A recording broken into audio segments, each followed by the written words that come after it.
Okay, so everyone's used to seeing central admin, or as I'm sure you've heard Spence control it. Actually, you may not recognise this because it hasn't got a red bar on it. Is that because we disabled the health rules? Yeah. Okay, so pretty straightforward. First thing we're going to look at is, apologies for leaning forward like this, is to create a new database. Because we want to play around with a brand new database rather than break anything that's already existing that someone else might be dependent on. So keep it nice and simple.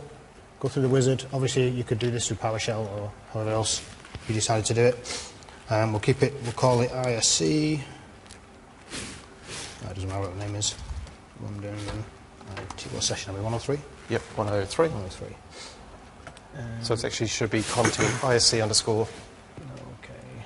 So basically what we're doing here is we're adhering to our naming standards that we kind of alluded to in the previous session. Okay, sorry. So ISC, so we always know which farm it's associated with. It's a content type of database, and it's for the intranet. Since I wasn't here. Should have intranet before it. No. Lana, go right. Mm-hmm. Okay, come on. What are we doing? All right, got you. Underscore, intranet. Yep. Yeah.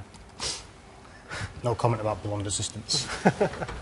Undersea. Okay, we're creating it against the ISC SharePoint 1 SQL alias, which corresponds to SQL 1 in this case.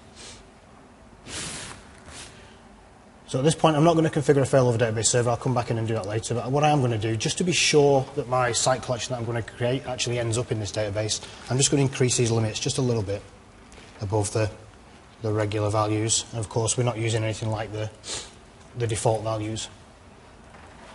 So this should give me a couple of seconds to create me a database. Then I'll go ahead and create a site collection. Does site collection have a naming convention? Yep. Yes, it does. I can't read that. Okay. Okay, so we have our database. Just slide along to the right here. As you can see, it's got limits, warning levels of 5,000, maximum limits of 10,000. So according to the regular rules by where SharePoint creates its new site collections, we should be quite happily now drop a brand new site collection into that database without having to take the other database offline or anything like that. So keep it nice and simple. New site collection, run the right web application. We're going to call it IT Pro 103. IT Pro 103. Straightforward team site, and just... Okay. So while Neil's typing that in, just something to always be aware about too when you enter in what the username is, particularly if you're using like a test or a development environment. A lot of times you get a little bit shortcut and only put like an administrator. If you don't specify the domain, it'll actually default to the local admin. So when you go to the site, you're kind of going, why haven't I got access? What's going on?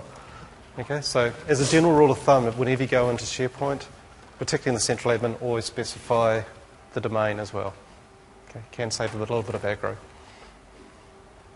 Yeah, you would not be surprised how many calls we get for people who don't do that and end up with users from the wrong domain or from local accounts. Yeah. So there's our site, nice and created. We'll just go and have a quick look at it. Nice and simple, out-the-box team site, nothing special. Okay, so we'll just go and check, make sure we know where it is. We'll look under view all site collections. Here's our data site that we created, and we can see that it's created with the ISC London administrator as the primary administrator account, and we can see the database that it was created in, straightforward. Okay, so now we've created the database, we've created the site collection of the database. The next thing we need to do is actually go and work around with SQL. And in SQL 01. It's already running. What's already running? I've already Okay, so we need to go and grab our logs, our script, which is just sitting on the desktop. Yep. So number one, create the backups. So pretty straightforward, and this is why Wayne was sensible enough to remind me to make sure I use the right naming convention. Get rid of that. Okay. So pretty straightforward. We're going to do our database backup. The first thing we're going to do is make sure that the database is in recovery mode full. Of course, we can't mirror databases unless they're in full mode. or full recovery mode. Simple backup to disk, and for both the log file and the data file. This should be nice and quick. So a lot of the times when I've done a backup, I've never actually done the logs. Why am I having to do the logs as well? To make sure that we capture every single part of the transaction, including the end of the log file, which is most important to ensure that the database is fully integral, or integrated. So the integrity is preserved. So when I set this up, I've always got to basically do the database as well as the logs and make sure you actually cover both. Okay, otherwise, when you're setting up your mirroring, it ain't going to work.